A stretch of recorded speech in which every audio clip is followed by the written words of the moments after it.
करण जौहर अनुष्का का करियर तबाह करना चाहते थे। बॉलीवुड के मशहूर हिदायतकार और प्रोड्यूसर करण जौहर ने इंकशाफ किया कि वो अनुष्का शर्मा का करियर तबाह बर्बाद करना चाहते थे।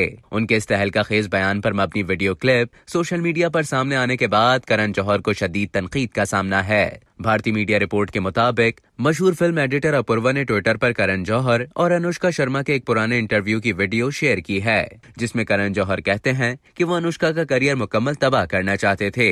वीडियो में करण जौहर कहते हैं कि जब फिल्म रब ने बना दी जोड़ी के लिए आदित्य चोपड़ा ने मुझे अनुष्का की तस्वीर दिखाई तो मैंने कहा, क्या तुम पागल हो गए हो, इसे कास्ट करोगे, इसे मत करना कास्ट। करण जौहर ने ये भी कहा कि उन्होंने जब रब ने बना दी जोड़ी के बाद अनुष्का की फिल्म बैंड बाजा बारात देखी तो वो अनुष्का को फोन करके उनकी तारीफ करने और उनसे माफी मांगने पर मजबूर हो गए, क्योंकि उन्होंने ऐसी बेहतरीन और टैलेंटेड अदाकारा के करियर को खत्म करना चाहा था। इस मौके पर अनुष्का शर्मा खुद भी करण जौहर के हमरा मौजूद थीं और वीडियो में करण की बातों पर हंसती हुई दिखाई दे रही हैं। ताहम सोशल मीडिया सारिफीन की जानिब से इस वीडियो के मंजर-ए-आम पर आने के बाद करण जौहर पर कड़ी तनकीद की जा रही है। फिल्म साज विवेक अग्निहोत्री ने भी इस वीडियो को रीट्वीट करते हुए करण जौहर को आड़े हाथों ले लिया। उन्होंने लिखा कि करियर बनाना और खत्म करना किसी का मशगला है। अगर बॉलीवुड गटर में है तो उसकी वजह बासलाहियत आउटसाइडर्स के खिलाफ चंद लोगों की गंदी सियासत है। अब तक के लिए इतना ही। मजीद इसी तरह की मालूमात हासिल करने के लिए डेली जंग के YouTube चैनल को सब्सक्राइब करें और Facebook के पेज को लाइक करना ना भूलें।